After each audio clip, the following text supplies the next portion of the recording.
14 felonies, overdosed over 8 times, tried to commit suicide twice. I felt like a prisoner to my addiction.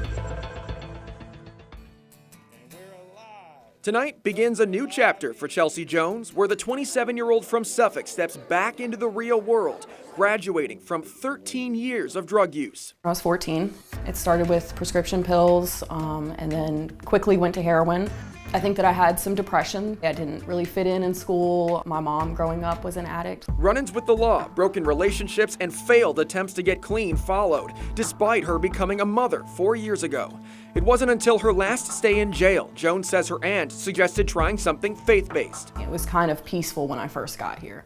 Jones walked into the Youth Challenge of Hampton Roads Women's Home in downtown Newport News a year ago. The end of a year where the National Institute on Drug Abuse says U.S. overdose deaths hit 70,000. Ready for change the day she came here. Despite its name, Youth Challenge helps adults break their addictions, requiring them to live away from their families an entire year. We are God-centered. Just pay attention to the syllabus. It's 3 phases, starting with months of classroom work, then self-study, and finally transitioning back into society. We met Chelsea earlier this month, 2 weeks before graduating. Are you nervous at all? Absolutely, because I've never successfully lived a life outside of addiction. But this time is different. Jones finds support everywhere, starting with her new job at a local small business. Chelsea's actually my embroiderer.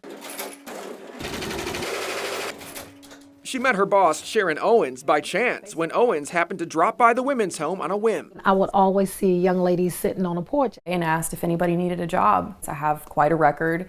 It didn't even, faze her. People need a second chance. Just because they're a convicted felon, that doesn't make them a bad person. Now Chelsea's still working on getting her driver's license, but getting from home to work isn't a problem, because it's right down the street. She's been awesome ever since. Dependable, happy. It's a job Chelsea plans to keep on top of staying at Youth Challenge, assisting her mentor Sandy Shaw and helping others break free. It's very emotional.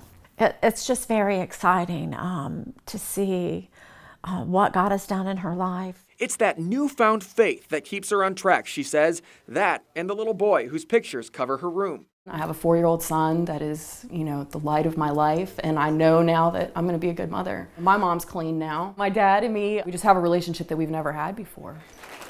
Each step across that graduation stage, another step away from a dark past. I really didn't feel like I would ever be more than a heroin addict. I believe that, I'm worth something now. In Newport News, Anthony Sabella, News 3.